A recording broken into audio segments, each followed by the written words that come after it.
நடப்பு ஆண்டு 2024 இந்த வருடத்திற்கு உண்டான எம்பி எலெக்ஷன் தமிழகம் அப்படிங்கிற ஒரு விஷயத்துல பார்க்க போறோம்.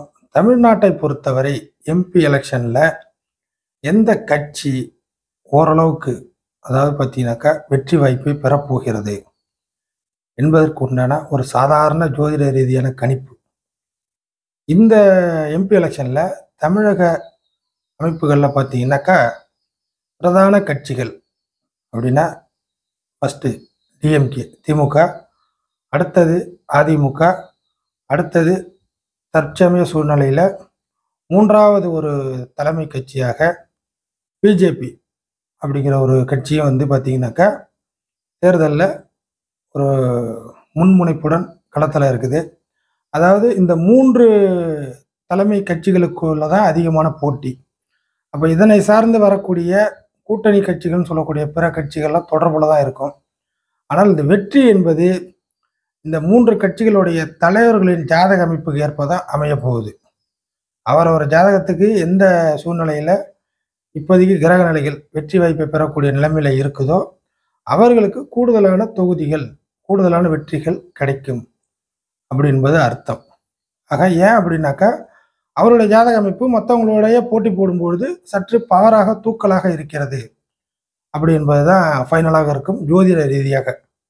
இதில் வந்து அவரவருடைய தனிப்பட்ட உழைப்பு, அவர்களுடைய செல்வாக்கு, அவர்களுடைய படை பலங்கள், தொண்டர்கள் பலம் இதெல்லாம் ஒரு பக்கத்தில் இருந்தாலும் ஜாதக அமைப்புகள் யாருக்கு அதிகமாக சாதகமாக இருக்கோ அவர்கள் முன்னிலை பெறுவார்கள், மற்றவர்கள் பின்னிலை அப்படி என்பது அர்த்தம். ஒரு சில நபர்களுக்கு ரொம்ப பின்னடைவாக இருந்துச்சுன்னா சரியான வெற்றி வாய்ப்பு எந்த இடத்துலையும் பெற முடியாத சூழ்நிலைகள் கூட உருவாகும். எது எப்படியாக இருந்தாலும் தமிழ்நாட்டை பொறுத்தவரை திமுக அமைப்பு அப்படிங்கிற ஒரு சூழ்நிலைக்கு அதனை சார்ந்த கூட்டணி கட்சிகளுக்கு தலைமை பொறுப்பாளர் தற்சமய அமைப்புள்ள பார்த்தீங்கன்னாக்கா முதலமைச்சர் மு.க.ஸ்டாலின் அவர்கள், அடுத்தது அதிமுக என்ற நிலைமையில எடப்பாடி பழனிசாமி அவர்கள், மூன்றாவதாக பிஜேபி என்கிற ஒரு தலைமை கட்சிக்கு தமிழ்நாட்டை பொறுத்தவரை அண்ணாமலை அவர்கள்.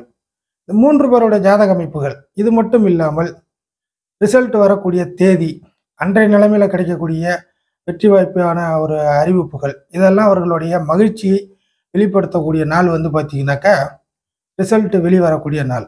இப்போ இதெல்லாம் எப்படி சேர்த்து வச்சு ஒரு பலனாக கிடைக்கும் என்று பார்த்தீங்கன்னாக்கா அவரவர் சுய ஜாதக அமைப்பு, அந்த ஜாதக அமைப்புக்கு ஏற்ற மாதிரியான கோச்சார கிரகநிலைகள் ராசிக்கு, அது இல்லாமல் வந்து பார்த்தீங்கன்னாக்கா ரிசல்ட் வரக்கூடிய தேதியில் கிடைக்கக்கூடிய அவங்களுக்கான பிராப்தம், மகிழ்ச்சி இதெல்லாம் சேர்த்து வச்சு தான் ஒரு கூட்டுக்கலவையாக ஒரு ரிசல்ட் வந்து ஒரு தனிப்பட்ட நபரை மகிழ்ச்சிக்கு உள்ளாக்கும், அதே சமயம் வருத்தத்துக்கும் உள்ளாக்கும் என்பது விதி.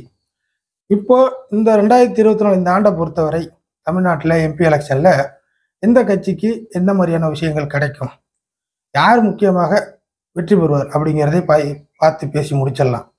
முதன்மையாக திமுக என்ற கட்சிக்கு வந்து பார்த்தீங்கன்னாக்கா வெற்றி வாய்ப்பு அதிகமாக இருக்கும். தமிழ்நாட்டை பொறுத்தவரை திமுகவிற்கே வெற்றி வாய்ப்பு அப்படி என்பது ஊர்ஜிதமாகிறது இந்த 2024 எம்பி எலெக்ஷனில். அடுத்தது வந்து பார்த்தீங்கன்னாக்கா அடுத்த கட்சிகள்னு பார்த்தீங்கன்னாக்கா எடப்பாடி அவருடைய அதிமுக, அண்ணாமலையோட பிஜேபி. இந்த கட்சிகளுக்கு அடுத்த நிலைமை என்ன என்றால் பார்த்தீங்கன்னாக்கா எடப்பாடி அதிமுக அப்படிங்கிற ஒரு விஷயத்தை எடுத்து பார்த்தீங்கன்னாக்கா ரிசல்ட் வர தேதி, அவருடைய ஜாதக அமைப்பு, கோச்சார கிரகணைகள் இது எல்லாமே அந்த அளவுக்கு ஒரு சாதகமான சூழ்நிலையில் இல்லை, பாதகமான நிலைமையில் அதிகமாக இருக்கிறது. அண்ணாமலை தலைமையில் உள்ள பிஜேபிக்கு கடந்த காலகட்டத்தை விட இந்த காலகட்டம் ஒரு சிறப்பான ஒரு மேல்மட்ட அமைப்புகளுக்கு வரக்கூடிய நிலைமையில வெற்றி வாய்ப்பு இருக்கும் என்பதே உங்களுக்கு உண்டான இறுதியான பலன் அப்படி என்பது தெரிவிச்சுக்கிறேன். ஆக தமிழ்நாட்டை பொறுத்தவரை திமுகவிற்கு முதல் இடம் இந்த எம்பி எலெக்ஷனில்.